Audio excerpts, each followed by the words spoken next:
My New Year resolution is to be happy, healthy, and smiling always. My New Year resolution to be more responsible, to be more relaxed, and always thinking positive. 내년에 아시안 게임이 있는 만큼 그 아시안 게임에 맞춰서 몸을 만들 수 있도록 열심히 하겠습니다. 네. I hope COVID will be finished and I can see all of my friends around the world. My New Year resolution is I can have more nice food and no more COVID. Stay healthy. Me is stay healthy and get more champion. My New Year resolution would be that I hope I be healthy and fit and I stay happy all the time, and more importantly, I make sure that I work hard and win many more tournaments, because 2022 is gonna be definitely a long year, so many tournaments. So I hope I do well and get many more medals and trophies. My hope for 2022 is to become more rich and win more titles and be more handsome, maybe. And my hope for the new year, I wish I never get old. Stay young forever.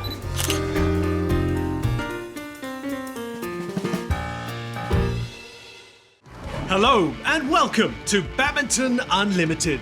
Our New Year's resolution is to continue providing you with the best badminton stories out there. So, with that in mind, coming up on the show, China's Chen and Jia Yifan reflect on their Olympic silver medal winning journey that also spurred them on for the successful year-end in 2021. 如果再有一次机会，我觉得我们还可以做得更好。 Anthony Sinisuka Ginting opens up about the emotions and challenges he faced at Tokyo 2020. When we down in the mat, so it's like there's no people like come on. So. And England's Ben Lane and Sean Venditti talk about the goals and targets set for the new season. But first, it's a brand new year and jam-packed fresh season to look forward to in the next 12 months. Badminton's elite will once more take centre stage with plenty of titles to be won and records to be broken.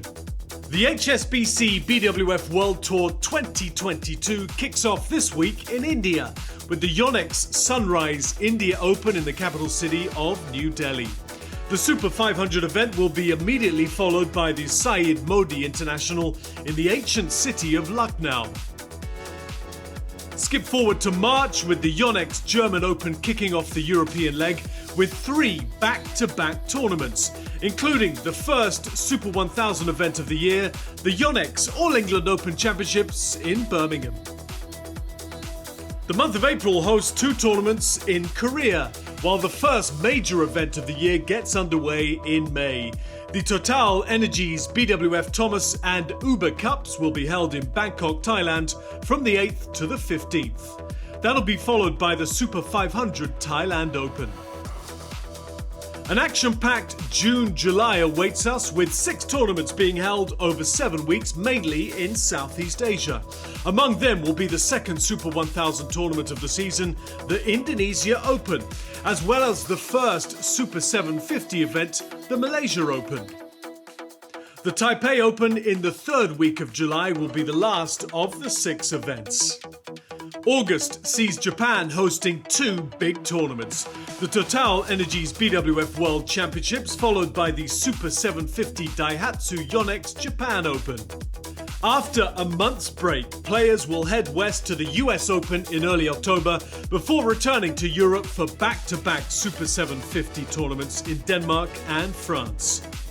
Players can then choose to stay on for the Hilo Open in Germany or head back to Asia for the Macau Open, with both Super 300 events taking place simultaneously in the first week of November. The tour then moves to Hong Kong for the very popular Yonex Sunrise Hong Kong Open, before heading to Australia and New Zealand for consecutive Super 300 tournaments. The year ends with 3 huge tournaments in China. The Super 1000 Victor China Open in Changzhou, followed by the Super 750 Fuzhou China Open and World Tour Finals in Guangzhou. So, no better time to save those dates and get ready for some mouth-watering badminton coming your way very, very soon.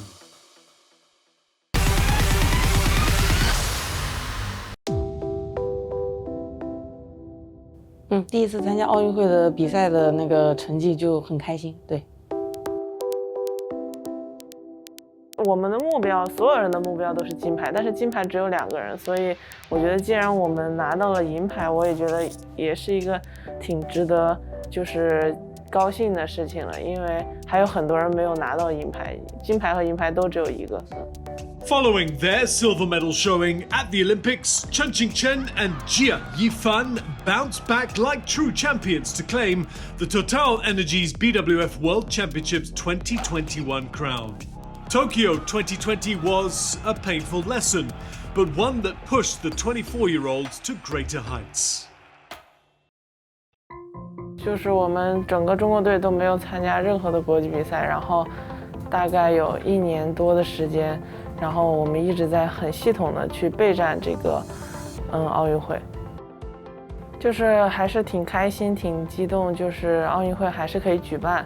因为我们在2020年知道没有比赛的时候，其实还是挺迷茫的。但是当知道就是2021就推迟到2021举办的时候，我们还是挺开心、挺高兴的。然后自己可以有机会去参加奥运会。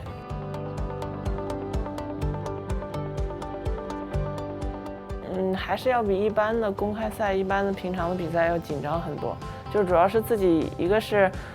很久没有比赛了，不知道自己是一个什么样的竞技状态，所以就是未知性比较多，所以就会很紧张，而且又是参加的是奥运会，我们2个也是第一次站在这种奥运会的赛场上，所以既激动，然后又兴奋，然后还有一些紧张。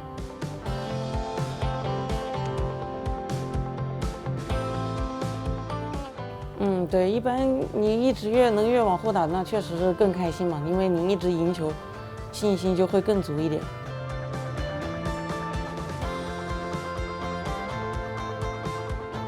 成功出小组了之后，然后我们就一场比一场，就是打得更加的坚定一些，因为最终的目标还是想站在最高的领奖台上。但是就是后面有一点可惜，但是我们也体验过这种决赛的紧张的氛围感，所以也挺为自己高兴的。如果再有一次机会，我觉得我们还可以做得更好。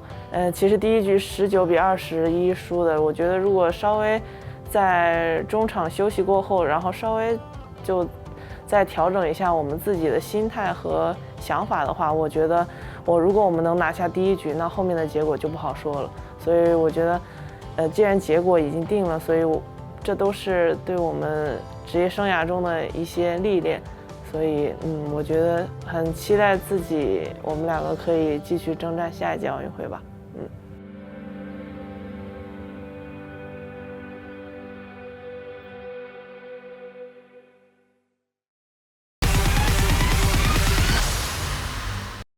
Anthony Sinisuka Ginting became the first Indonesian men's singles player to medal at the Olympics since Taufik Hidayat and Sonny Dwi Kunchoro in 2004. The 25-year-old's achievement was all the more remarkable given the postponement of the tournament, lack of competitive action, and unusual playing conditions, all due to the COVID-19 pandemic the world was suffering through. Before we came to the Tokyo, we had like a training camp in the Kumamoto. So yeah, from that maybe 10 days I think. So yeah, we all so very excited. It's like we have to focus on the maybe like two sides, like for the first is like the protocols for the COVID-19, and each side is we have to focus on the prepare for the match as well. So I think Japan, actually Tokyo is really prepared it well for the protocols and anything. So yeah, we really feel safe in the athlete village until we play in the stadium.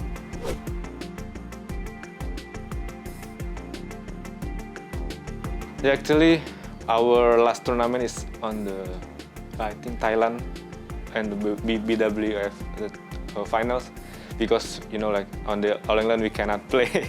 So yeah, it's like, yeah, I guess we already like prepare like the atmosphere, because it's like almost same with the Thailand Open, because it's like there is no spectators there. So yeah, I think I tried hard to like improve my energy on the court, because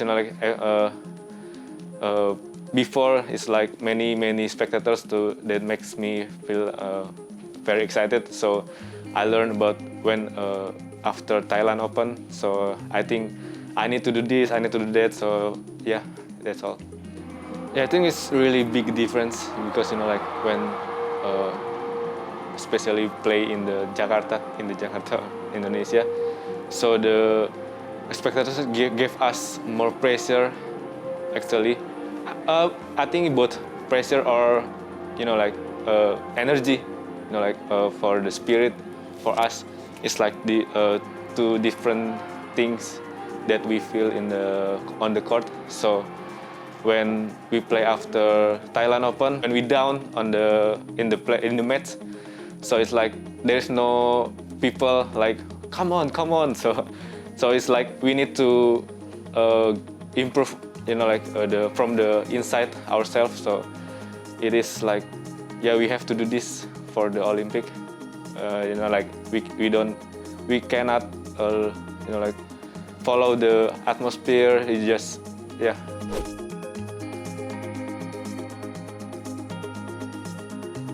Honestly, when the first match, I think I play with, I forget about my opponents, but before I go inside the court, I'm feeling really big nervous, because like it is Olympic, and there is I was like not long time without tournament, so like the feeling about the game, feeling about the atmosphere and anything is I feel like lost about it. So yeah, when I come to the court on the first set, I feel like about very nervous, but along the way until the second set, so I feel more like more enjoy. So yeah, on the second match and the third match, I feel a bit better. There's more to come from Sinisuka Ginting and his Olympic journey after a short break here on Badminton Unlimited. Plus, Ben Lane and Sean Venditti talk about becoming England's #1 men's doubles pair.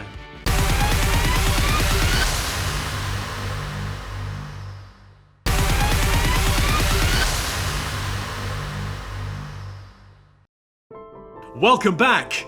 We continue our conversation with Sinisuka Ginting as he recalls the crucial moments that led to winning the Olympic bronze medal. Having conquered the group stages successfully, the Indonesians' biggest test of the tournament came in the form of Anders Antonsen in the quarterfinals. Little separated the elite athletes in the match, with it going down to the wire in the decider. For me, it's the third set after interval, because like from the third set is Antonsen was leading the points maybe until 15-11 or 16-12. I'm not sure about it, but from that moment, I trying so hard to giving my best. Like try to attack, try to do anything, because like it is win or lose. That important. That match was very important, because if I lose, so yeah, finish. So if I win, so I will go to the semi-final. So yeah, I trying so hard. On after interval, my coach was told me like, yeah, it's okay. You have to like change about your how to play, because like Antonis was leading and was lead about along the way the match. So yeah, after interval, I was like very so hard, trying so hard to attack him, trying so hard to win the points. So I think that is the most important time.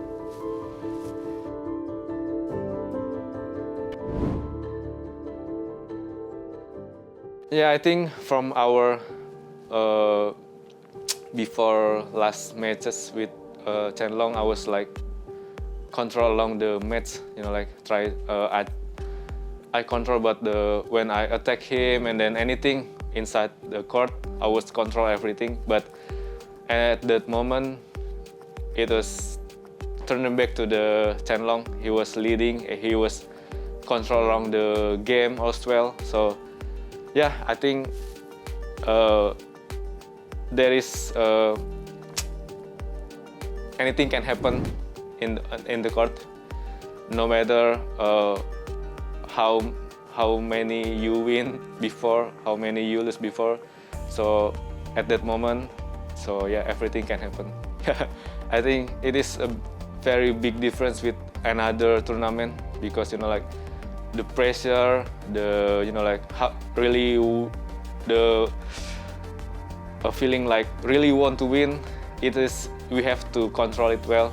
Honestly, before the match, maybe at night, it was like sometimes I cannot sleep because, you know, like tomorrow is what should I do, what should I play? It's like anything come to my mind. But at the same time, I have to manage it well also, how to calm it down. How, you know, like, yeah, it is very, very important for me.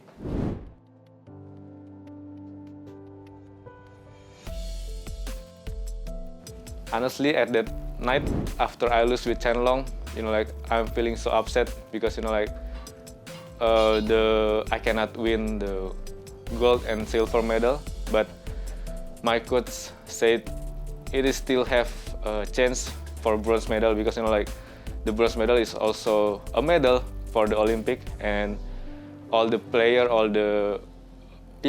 really want to have one. So after I go back to the athlete village, to my room, so I think again about tomorrow match. I try so hard to moving on as fast as I can.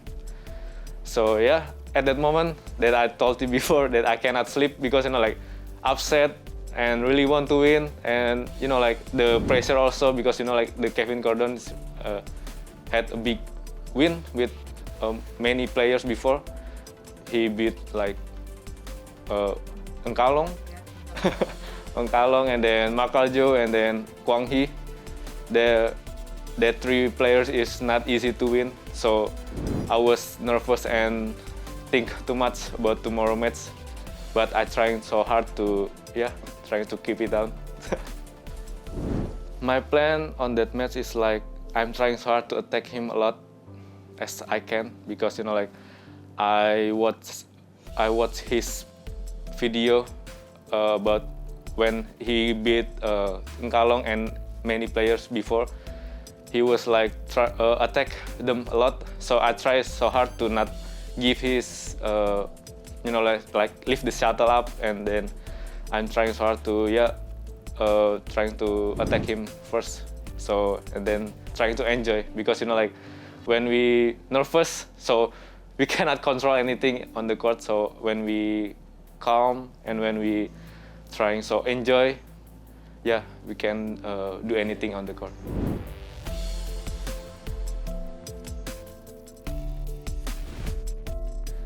So it is really mean for me, because it is one of the highest, you know, like that I want to be. Actually, I want that gold, but it is what it is. So yeah, I'm so grateful for the bronze as well. So it is, you know, like it is the blessing for me, for my family, my men's single team in the national team, and then for my coaches and all the players, all the supporters as well. Where is the medal? In my room, in Jakarta.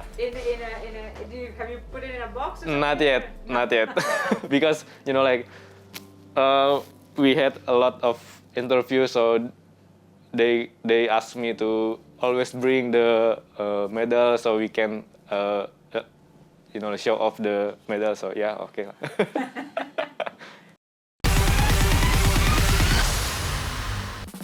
Since breaking into the world's top 20 last year, England's Ben Lane and Sean Venditti are enjoying every minute of their time as one of the elites. Even with expectations getting higher and targets bigger these days, the world number 18 duo are not having it any other way. We're probably where we want to be right now. We'd have definitely taken, being top 20 a year ago or longer. So yeah, we have set more goals, and they're quite hard to reach. But we're trying our best every day, and that's all we can do really. 2021 was a breakthrough year in many ways for the Englishmen, from playing some of their best badminton at the Asian leg in Bangkok to making their Olympics debut. Lane and Venditti reflect on what has been an exciting chapter of their 12-year-old partnership. I think it was the second week of the Thailand Open, where we had to play Indonesians in the first round. The winner of that match, Garrett, was qualified for the tour finals because we were one spot ahead of them, and if they beat us, they would overtake us and vice versa. So I think that's a really standout match for both of us, because I think at the time they were top 6, so it was like definitely gave us belief the next week that we can do well as well.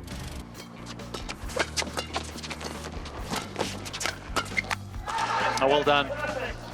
Reading the place so nicely. Superb in defence. They are outroaring each other now. Obviously we had the lockdown in England, but it actually gave us time to train as well, which I think we were missing. So come January, we were actually in really good shape, and we were going there, knowing that. And I think that was a big bonus because it was one of our best tournaments together.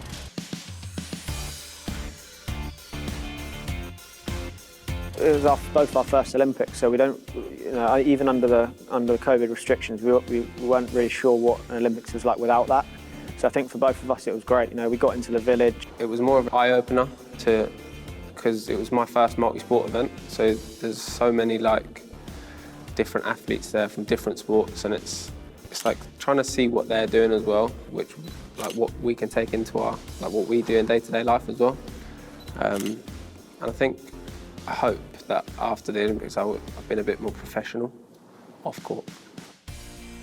The whole experience as a whole was amazing. Obviously the badminton, we were put in an extremely tough group with obviously the winners, world number 1s, and then a pair that actually beat the winners in the first game.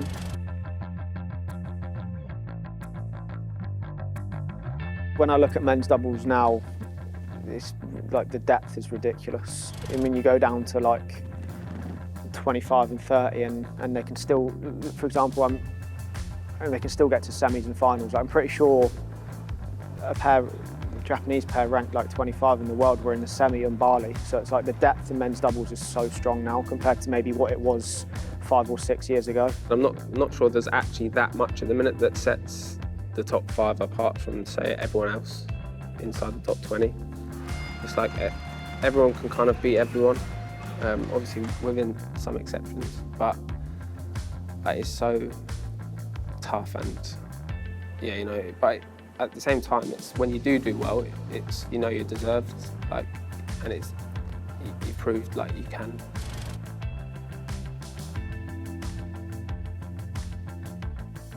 Everyone hates losing. I think if you play sport and you enjoy losing, then you probably shouldn't be playing. But there's always another opportunity. So the tour at the moment, there's so many tournaments, so you have to, as soon as you lose, you have to sort of try and get over it as quick as possible and try and focus on the next week. You always have expectations on yourself, whether you're the first pair or the 10th pair. You just have to do your best in every match you play. Obviously, there's always pressure. Everyone wants to beat you. Everyone wants to beat everyone. So it's just trying to stay calm and doing your best in each match. And yeah, I think that's all you can really do. What you can expect from us is just quite an aggressive style, attacking style, trying to win the rallies. We kind of try and use our speed around each other. That's definitely a big goal, is looking towards Commonwealth Games, which is the summer. And obviously for everyone, not just English players, all England's always a massive tournament for everyone, especially playing in England. So I think that's 2 tournaments that are big goals for us in the next sort of 6 months, 7 months. And then, yeah, just lots of little small goals around trying to improve obviously the ranking and good matches against pairs that are ranked higher than us. So yeah. To be honest, I think we'll be happy with any titles. Like, you know, we go into every tournament trying to win and trying to do our best. So yeah, we want any title and every title if we can. That is it for this episode of Badminton Unlimited. Join us next week as we bring you the best of the action from the year's first tournament, the Yonex Sunrise India Open 2022. Plus, we hear from the BWF pair of the year winners, Gracia Polly and Apriyani Rahayu, after a fairy tale run in 2021. Before we go, a reminder to download the Badminton For You app for the latest news, live results, video content, and more.